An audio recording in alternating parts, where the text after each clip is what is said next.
اللہ کے رسول صلی اللہ علیہ وسلم کا فرمان ہے، اللہ تعالیٰ خود رحمت نازل فرماتا ہے، اور اللہ تعالیٰ کے فرشتے اور اس کی تمام مخلوقات، اور خاص طور پہ دو مخلوقات کو آپ صلی اللہ علیہ وسلم نے ذکر فرمایا، ایک چیونٹی، حقیر سا کیڑا، اور چیونٹی بھی جب اپنے بل میں ہو تو اس کے بارے میں کوئی سوچ بھی نہیں سکتا، حتی النملۃ فی جحرھا، یہاں تک کہ چیونٹی اپنے بل میں، وحتی الحوت، اور یہاں تک کہ مچھلی پانی میں، اور آج آپ جانتے ہیں کہ پتہ نہیں کتنی اقسام کی، کروڑہا قسموں کی مچھلیاں اللہ تعالیٰ نے تخلیق فرمائی ہیں، یہ سب اللہ تعالیٰ سے رحمت کی دعا کرتے ہیں۔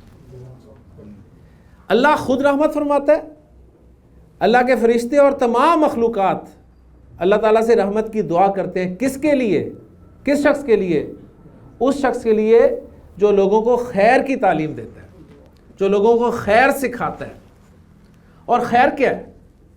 خیر بھلائی ہے، اچھی بات ہے، لیکن خیر سورہ یونس میں جو آپ کے سامنے آج تلاوت میں آیات پڑھی گئی کہ یا ایھا الناس قد جاءتکم موعظۃ من ربکم وشفاء لما فی الصدور وہدی ورحمۃ للمؤمنین قل بفضل اللہ وبرحمتہ فبذلک فلیفرحوا ھوا خیر مما یجمعون۔ یہ ہے خیر، یہ ہے خیر جو انسان جمع کرتا ہے، سب سے بہتر یہ ہے جمع کرنے والی چیز۔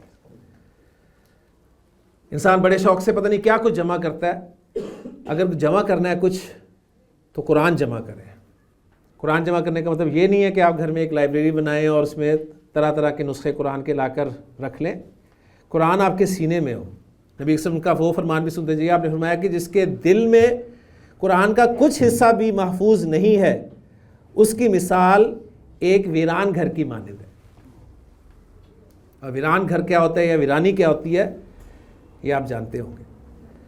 تو قرآن جمع کریں، قرآن آپ کو یاد ہو، قرآن آپ کو سمجھ آتا ہو، قرآن کے الفاظ، قرآن کے معانی، یہ سب چیزیں۔